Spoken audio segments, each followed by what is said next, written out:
Hello friends. आज हम लोग भारत के संविधान में पार्लियामेंट से संबंधित कुछ प्रावधान देखेंगे, जिसमें लेजिस्लेटिव प्रोसीजर्स का हम लोग स्टडी करेंगे आज। इसमें दो आर्टिकल देखते हैं, 107 और 108। ठीक है, आज सबसे पहले स्टार्ट करते हैं provisions as to introduction and passing of bills. जो बिल्स होते हैं, जो विधेयक होते हैं, कानून बनने से पहले वो विधेयक के फॉर्म में होता है, यानी इंग्लिश में बिल्स बोलते हैं। वो उसको कैसे पेश किया जाए और कैसे पास किया जाए पार्लियामेंट में, उसके विषय में है। पार्लियामेंट का मेन काम होता है कानून बनाना, और भी काम होते हैं लेकिन मेन काम होता है कानून बनाना। ठीक है, तो कोई भी कानून सबसे पहले बिल के फॉर्म में पेश किया जाता है, विधेयक के फॉर्म में पेश किया जाता है। ये प्रपोजल फॉर लेजिस्लेशन है। ठीक है, ये कानून बनाने का प्रपोजल है, कानून बनाने का प्रस्ताव है, और वो बिल दोनों सदनों में जाएगा और दोनों सदन उसको पास करेंगे। उसके बाद प्रेसिडेंट ऑफ इंडिया के पास जाएगा, प्रेसिडेंट उस पर दस्तखत करेंगे, तब जाकर के वो कानून की शक्ल लेगा, तब वो कानून बनेगा। जब तक प्रेसिडेंट के दस्तखत नहीं हो जाते तब तक वो कानून नहीं बना है। इवन दो अगर दोनों सदनों ने पास कर दिया तब भी वो कानून नहीं बनेगा, तब तक प्रेसिडेंट के दस्तखत नहीं हो जाते। अच्छा, जो बिल्स यानी विधेयक जाते हैं पार्लियामेंट में, ब्रॉडली दो तरीके के होते हैं। एक पब्लिक बिल्स और एक इसको हम गवर्नमेंट बिल्स बोल सकते हैं। दूसरा प्राइवेट बिल्स, या इसको हम प्राइवेट मेंबर्स बिल्स बोल सकते हैं। गवर्नमेंट पब्लिक बिल्स ये जो गवर्नमेंट की पॉलिसीज है उसके हिसाब से बनाई जाती हैं, और इसको एक मिनिस्टर ही पार्लियामेंट में प्रस्तुत करते हैं। जो गवर्नमेंट इनकम्बेंट गवर्नमेंट है वो बिल्स बनाती है और इसको पेश करती है, और किसी मिनिस्टर के थ्रू ही पेश किया जाता है। कोई नॉन मिनिस्टर, कोई ऑर्डिनरी मेंबर उसको पेश नहीं करेगा। प्राइवेट मेंबर्स बिल्स कभी भी मिनिस्टर पेश नहीं करेंगे। और ये ऑपोजिशन, जो विपक्षी दल है, उनका स्टैंड दिखाती है। जनरली जो भी पब्लिक मैटर्स है उस पर विपक्षी दलों का क्या स्टैंड है वो ये दिखाती है, और कोई मेंबर इसको प्रस्तुत करता है, ना कि कोई मिनिस्टर। अच्छा, जो बिल्स के नेचर है उसके बेसिस पे अगर क्लासिफिकेशन किया जाए कि किस टाइप का बिल है वो, तो हम ब्रॉडली 4 तरीके में कर सकते हैं। ऑर्डिनरी बिल्स, इसमें अगर कोई फाइनेंशियल मैटर्स इन्वॉल्व नहीं हो, टैक्सेशन इन्वॉल्व नहीं हो, पब्लिक एक्सपेंडिचर इन्वॉल्व नहीं हो, तो वो ऑर्डिनरी बिल है।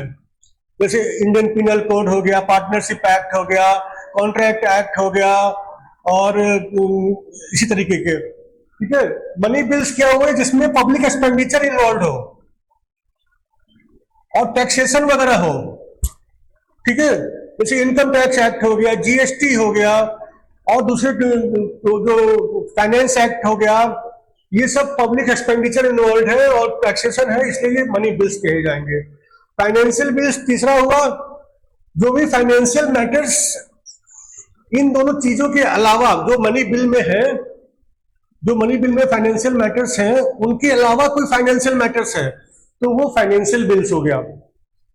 और लास्ट कॉन्स्टिट्यूशन अमेंडमेंट बिल, ये तो सिंपल है, जो भी संविधान में संशोधन करना है तो वो कॉन्स्टिट्यूशन अमेंडमेंट बिल उसके लिए आता है, उससे संविधान में अमेंडमेंट होता है। जो भी मनी बिल नहीं है या फाइनेंशियल बिल नहीं है वो ऑर्डिनरी बिल है, और या तो बिल मनी बिल या फाइनेंशियल बिल होगा या ऑर्डिनरी बिल होगा। ठीक है, और देखिए ऑर्डिनरी बिल के बारे में खासियत ये है कि एक सदन, किसी भी सदन में प्रस्तुत किया जा सकता है,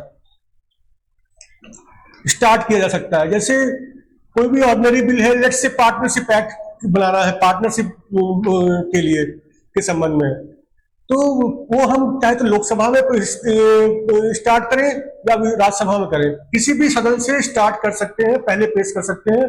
कोई जरूरी नहीं है कि लोकसभा से ही स्टार्ट होगा वो, तो दोनों सदनों से पास होना है, और किसी भी सदन में पहले भेजा जा सकता है। पहले लोकसभा में पेश कर दिया गया तो लोकसभा से पास करेगी, फिर उसके बाद राज्यसभा में गया, राज्यसभा पास करेगी, फिर प्रेसिडेंट के दस्तखत होंगे। तो इसका उल्टा भी हो सकता है, पहले राज्यसभा में चला गया, वहां पास हो गया, फिर लोकसभा में चला गया, वहां पास हो गया, फिर प्रेसिडेंट के दस्तखत हुए, लॉ बन गया वो। ठीक है, लेकिन मनी बिल और फाइनेंशियल बिल जो होते हैं वो राज्यसभा में पहले नहीं जा सकते, उन्हें पहले लोकसभा में ही जाना होगा। पहले लोकसभा में पेश किए जाएंगे, फिर वहां पे पास होगा, फिर राज्यसभा के पास जाएगा, फिर वो राज्यसभा की कुछ लिमिटेड पावर्स होती है, बहुत ज्यादा पावर्स नहीं होती है मनी बिल के केस में। ऑर्डिनरी बिल के केस में तो राज्यसभा के पास पूरी पूरी पावर्स है, लेकिन मनी बिल के केस में बहुत लिमिटेड पावर्स होती है, उसको हम लोग बाद में देखेंगे अभी। तो फिर लेकिन वो मनी बिल या फाइनेंशियल बिल हमेशा हमेशा पहले लोकसभा में ही पेश होगा, उसके बाद वहां से पास होने के बाद ही राज्यसभा में जाएगा। अगर दोनों सदनों से पास होने के बाद ही वो प्रेसिडेंट के पास जा सकता है वो बिल दस्तखत के लिए, जब तक दोनों सदनों से पास नहीं हुआ तब तक नहीं जा सकता। और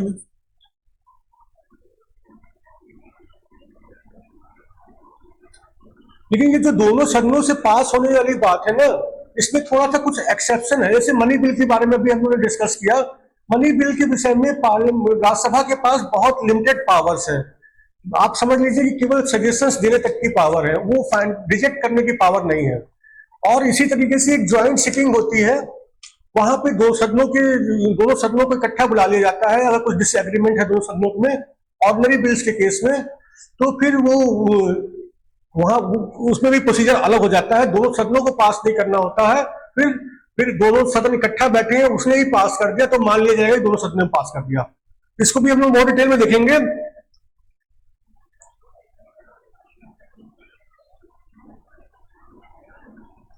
अच्छा, जैसे कोई बिल अगर सदन प्रोरोगेट कर दिया गया, मतलब सदन का सत्र खत्म हो गया, राष्ट्रपति ने प्रोरोगेशन का ऑर्डर जारी कर दिया और कोई बिल पेंडिंग है लोकसभा या राज्यसभा में, तो वो खत्म नहीं हो जाता, वो अब लैप्स नहीं हो जाता, वो अब नेक्स्ट सत्र में जाता है। और जब भी नेक्स्ट सत्र आएगा वहां पे उसमें फिर उसको कंसिडर किया जाएगा। प्रोरोगेशन का मतलब कि सदन को डिसकंटिन्यू करना बिना डिसॉल्व किए। ठीक है, आइए अब इसी को डायग्राम के माध्यम से इन बातों को देख लेते हैं। लॉ मेकिंग प्रोसेस क्या है? एक draft law in the form of a bill is prepared. एक ड्राफ्ट लॉ प्रिपेयर किया जाता है, उसको बिल कहते हैं। इसको पहले लोकसभा या राज्यसभा में प्रस्तुत किया जाएगा और ये वहां से पास होने के बाद जहां पहले प्रेजेंट किया गया था तो उसके बाद दूसरे हाउस में जाएगा। अगर लोकसभा में पास हो गया था तो राज्यसभा में जाएगा, और राज्यसभा में पास हुआ था तो लोकसभा में जाएगा।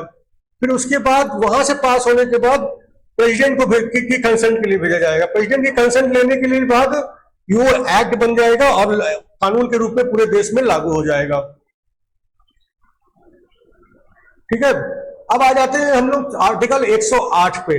आर्टिकल 108 ज्वाइंट सिटिंग से संबंधित है, दोनों सदनों के सत्र की ज्वाइंट सिटिंग, दोनों सदनों का ज्वाइंट इकट्ठा बैठना और कोई बिल पास करने के लिए। क्यों होता है, कब होता है, कैसे होता है, ये सब अभी देख रहे हैं। तो भारत का संविधान अलाउ करता है कि दोनों सदनों का सत्र इकट्ठा बुलाया जा सकता है, एक ज्वाइंट सिटिंग बुलाई जा सकती है लोकसभा राज्यसभा की। ठीक है, अच्छा ये कब कब बुलाया जाएगा?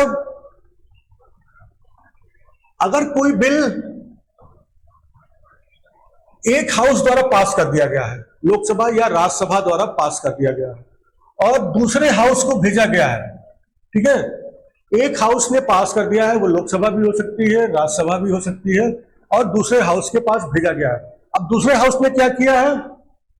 दूसरे हाउस ने बिल को रिजेक्ट कर दिया, ठीक है, और या फिर दूसरे हाउस ने कुछ अमेंडमेंट कर दिया, उसको एज इट इज पास नहीं किया, कुछ चेंजेस करके फिर वापस भेज दिया और उसको चेंजेस के साथ पास कर दिया है। लेकिन पहला हाउस तैयार नहीं हो रहा इस चीज को, उस चेंजेस को मानने के लिए। दो चीजें ये हो गई। और तीसरा कि 6 महीने, दूसरे हाउस के पास 6 महीने से ज्यादा समय के लिए लंबित है वो बिल, दूसरे हाउस ने कुछ नहीं किया और 6 महीने से ज्यादा समय तक उस बिल को रखे हुआ है, न पास किया न रिजेक्ट किया, तो वो उसके पास पेंडिंग पड़ा है 6 महीने से ज्यादा। तो इस केस में भी, ये तीनों केस में ज्वाइंट सिटिंग प्रेसिडेंट बुला सकते हैं। अच्छा, 6 महीने का जो पीरियड काउंट करेंगे, तो अगर कोई सत्र प्रोरोगेट हुआ है, मतलब सत्र खत्म हो गया, उसके बाद अब नेक्स्ट असेंबली होगा, उसके बीच का जो पीरियड है वो उसको काउंट नहीं करेंगे, ठीक है। या फिर 4 कंसेक्यूटिव डेज, 4 लगातार दिन से ज्यादा, 4 दिन से ज्यादा वो एडजर्न हुआ है हाउस, वो जिसमें गया है दूसरी बार वो बिल, तो वो पीरियड भी काउंट नहीं करेंगे। इन दोनों पीरियड को काउंट नहीं करेंगे। और उसके बाद अगर 6 महीने से ज्यादा वो लंबित है तो फिर प्रेसिडेंट बुला सकते हैं ज्वाइंट सिटिंग।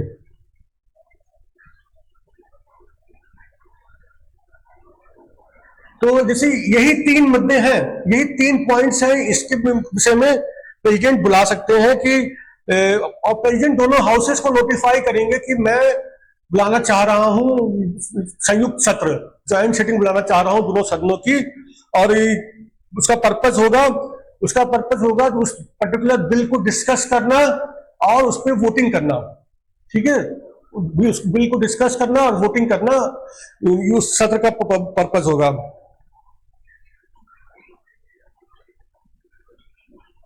अच्छा, वो प्रेसिडेंट अपना इंटेंशन कैसे भेजेंगे, कैसे नोटिफाई करेंगे? अगर हाउसेस चल रहे हैं तो वो हाउसेस को मैसेज भेज देंगे, तो दोनों हाउस को मैसेज भेज देंगे अलग अलग कि मैं ज्वाइंट सिटिंग बुलाना चाह रहा हूं। और अगर हाउसेस चल नहीं रहे हैं, उस समय सिटिंग नहीं हो रही है उनकी, तो एक पब्लिक नोटिफिकेशन निकलवा देंगे अखबार में या गजट में, वो उसमें फिर वो बता देंगे कि मैं ज्वाइंट सिटिंग बुलाना चाह रहा हूं।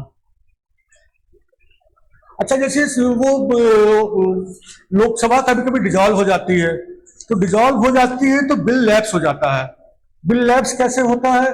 जैसे मान लीजिए लोकसभा में बिल पेंडिंग था और ये राज्यसभा से या तो पास हो चुका था या फिर राज्यसभा तक पहुंचा ही नहीं था, लेकिन लोकसभा में पेंडिंग था और वो लोकसभा डिजॉल्व हो गई, तो उस केस में बिल लैप्स हो जाता है, बिल बेकार हो जाता है एक तरीके से। और मान लीजिए लोकसभा से पास हो चुका था और राज्यसभा में पेंडिंग था, उस केस में भी बिल लैप्स हो जाता है अगर लोकसभा डिजॉल्व हो गई तो उस केस में ज्वाइंट सिटिंग नहीं बुला सकते हैं। इन दोनों केस में, लोकसभा का डिजॉल्व होने के केस में वो ज्वाइंट सिटिंग नहीं बुला सकते हैं। ठीक है, और दूसरी बात कि मनी बिल के लिए वो ज्वाइंट सिटिंग नहीं बुला सकते हैं। कॉन्स्टिट्यूशन अमेंडमेंट बिल के लिए वो ज्वाइंट सिटिंग नहीं बुला सकते हैं, ये तो सेपरेटली ही अलग अलग हाउस में होगा। केवल ऑर्डिनरी बिल्स के लिए बुला सकते हैं ज्वाइंट सिटिंग। देखिए, मनी बिल के लिए तो कोई जरूरत ही नहीं है ना ज्वाइंट सिटिंग बुलाने के लिए, क्योंकि राज्यसभा के बहुत लिमिटेड पावर है, एडवाइजरी पावर्स है मनी बिल्स के केस में। राज्यसभा अगर नहीं मानेगी तब भी वो पास कर देगा लोकसभा, उसको डिटेल में भी आप देखेंगे जब मनी बिल्स पढ़ेंगे तो इसलिए कोई डेडलॉक होगा ही नहीं, तो क्या जरूरत है बुलाने की उसके लिए। और कॉन्स्टिट्यूशन अमेंडमेंट बिल में तो ये प्रावधान है कि उसको अलग अलग ही पास करना होगा, इकट्ठा ज्वाइंट सिटिंग बुला करके पास नहीं कर सकते कॉन्स्टिट्यूशन अमेंडमेंट बिल, तो इस दोनों केस में ज्वाइंट सिटिंग नहीं हो सकती। अच्छा, केवल ऑर्डिनरी बिल्स में ज्वाइंट सिटिंग हो सकती है और फाइनेंशियल बिल्स, मनी बिल्स में नहीं हो सकती, कॉन्स्टिट्यूशन अमेंडमेंट बिल्स में नहीं हो सकती। फाइनेंशियल बिल्स कौन से? जो मनी बिल नहीं है वो वाले फाइनेंशियल बिल्स। अच्छा, मान लीजिए प्रेसिडेंट ने नोटिफाई कर दिया कि मैं ज्वाइंट सिटिंग बुलाना चाह रहा हूं, उसके बाद लोकसभा डिजॉल्व हो गई किसी वजह से, तो क्या वो जो नोटिफाई किया था उन्होंने प्रेसिडेंट ने ज्वाइंट सिटिंग का, उसका क्या होगा? उस केस में वो बुला सकते हैं, क्योंकि उनका नोटिफिकेशन पहले आया था और लोकसभा बाद में डिजॉल्व हुई थी, इसलिए वो ज्वाइंट सिटिंग बुला करके उसको पास कर सकते हैं और वो बिल पास हो सकता है उस ज्वाइंट सिटिंग में, इवन दो लोकसभा डिजॉल्व हो चुकी है। ठीक है, उसके डिजॉल्व होने के बाद भी वो बुला सकते हैं। अच्छा, एक बार प्रेसिडेंट ने अगर नोटिफाई कर दिया कि मैं ज्वाइंट सिटिंग बुलाने जा रहा हूं, तो फिर दोनों हाउस उस बिल पे कोई कार्रवाई नहीं करेंगे अलग अलग, वो अब जो भी डील होना है वो वहीं पे होगा, ज्वाइंट सिटिंग में ही होगा। अब दोनों हाउस उस बिल के ऊपर कोई कार्रवाई नहीं कर सकते किसी प्रकार की, अगर प्रेसिडेंट ने नोटिफाई कर दिया है।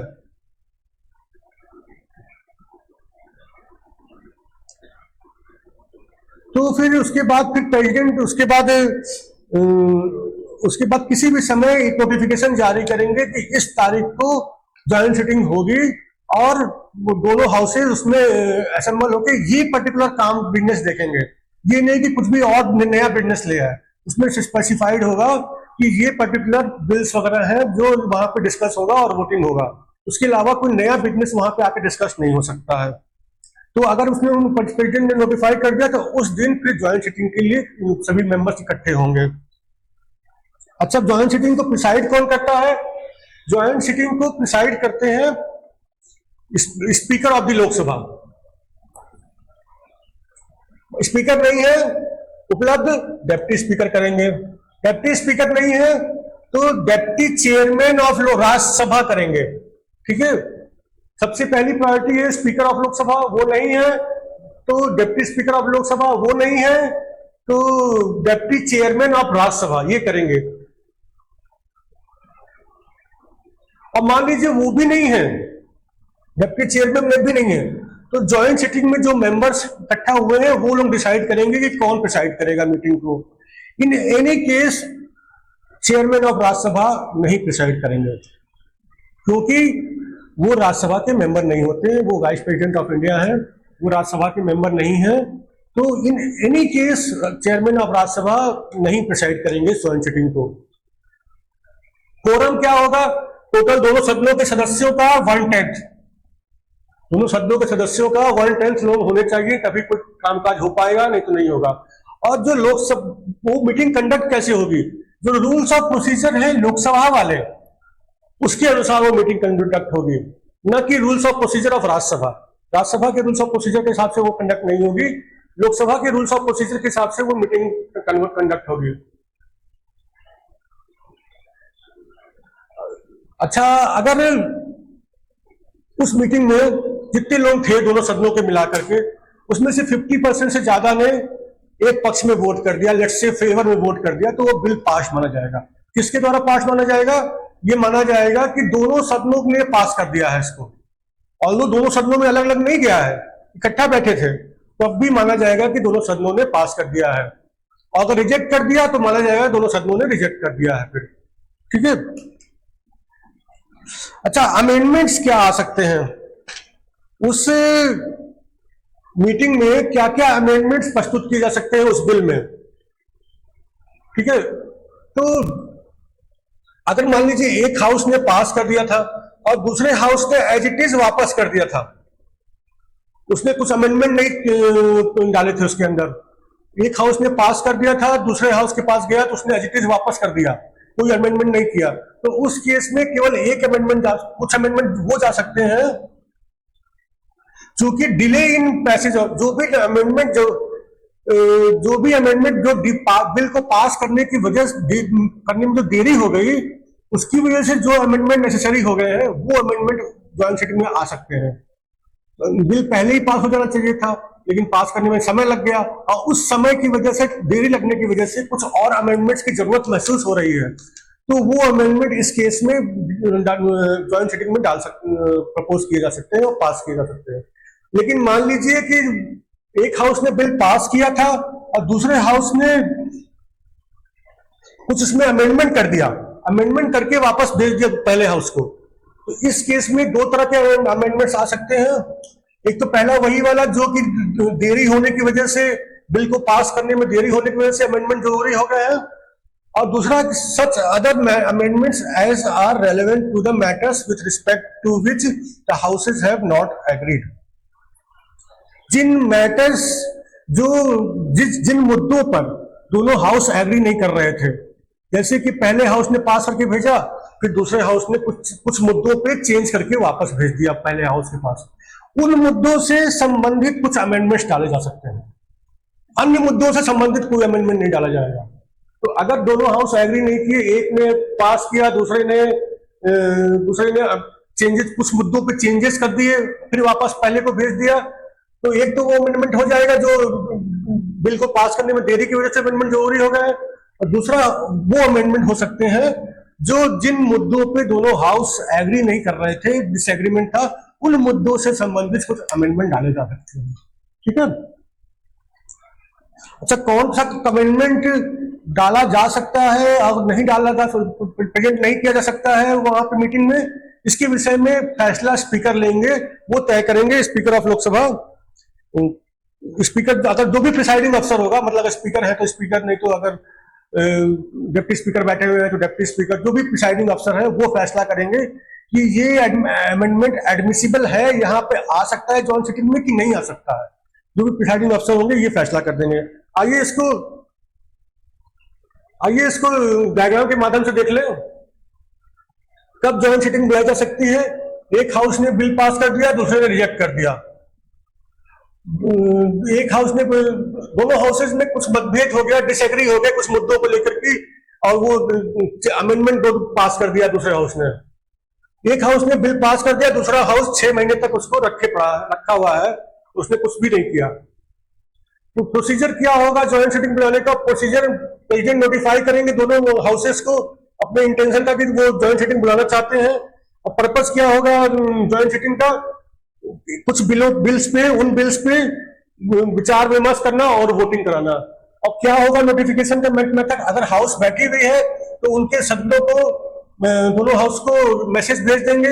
अगर हाउसेस नहीं बैठी हुई है तो एक पब्लिक नोटिफिकेशन जारी कर देंगे, और पब्लिक नोटिफिकेशन जारी करने के बाद दोनों हाउस को जॉइंट सिटिंग में बैठना होगा। ठीक है। कुछ अन्य मुद्दे जो है जॉइंट सिटिंग से संबंधित जो इंपॉर्टेंट है, कब जॉइंट सिटिंग नहीं अलाउड है? मनी बिल में नहीं अलाउड है, और अगर बिल लैप्स हो गया है, लोकसभा के रिजॉल्व होने की वजह से बिल लैप्स हो गया है तो भी नहीं अलाउड है, और कॉन्स्टिट्यूशन अमेंडमेंट बिल में भी नहीं अलाउड है। क्या आप दोनों हाउसेज उस बिल के विषय में कुछ कार्रवाई कर सकते हैं? अगर प्रेसिडेंट ने नोटिफाई कर दिया है अपना इंटेंशन कि मैं जॉइंट सिटिंग बुलाना चाह रहा हूं, बिल्कुल नहीं कर सकते हैं। और अगर लोकसभा डिसॉल्व हो गई, प्रेसिडेंट ने नोटिफाई कर दिया कि भाई मैं जॉइंट सिटिंग बुलाने जा रहा हूं, उसके बाद लोकसभा डिसॉल्व हो गई, उसके बावजूद भी जॉइंट सिटिंग बुलाई जा सकती है। जॉइंट सिटिंग पे प्रिसाइड कौन करेगा? स्पीकर ऑफ द लोकसभा करेंगे, उनकी एब्सेंस में डिप्टी स्पीकर करेंगे, उनकी एब्सेंस में डिप्टी चेयरमैन और राज्यसभा करेंगे, उनकी एब्सेंस में कोई भी जो पर्सन जिसको जॉइंट सिटिंग के मेंबर्स डिसाइड करें वो डिसाइड करेंगे। वाइस प्रेसिडेंट यानी कि चेयरमैन और राज्यसभा कभी नहीं करेंगे। बिल्स पास कैसे होंगे जॉइंट सिटिंग में? जितने भी टोटल दोनों सदनों के मेंबर्स बैठे हैं उनके 50% से ज्यादा जिस पक्ष में चले जाए वो हो जाएगा। वो अप्रूव कर दें तो अप्रूव, रिजेक्ट कर दे तो रिजेक्ट। ठीक है। Thank you friends.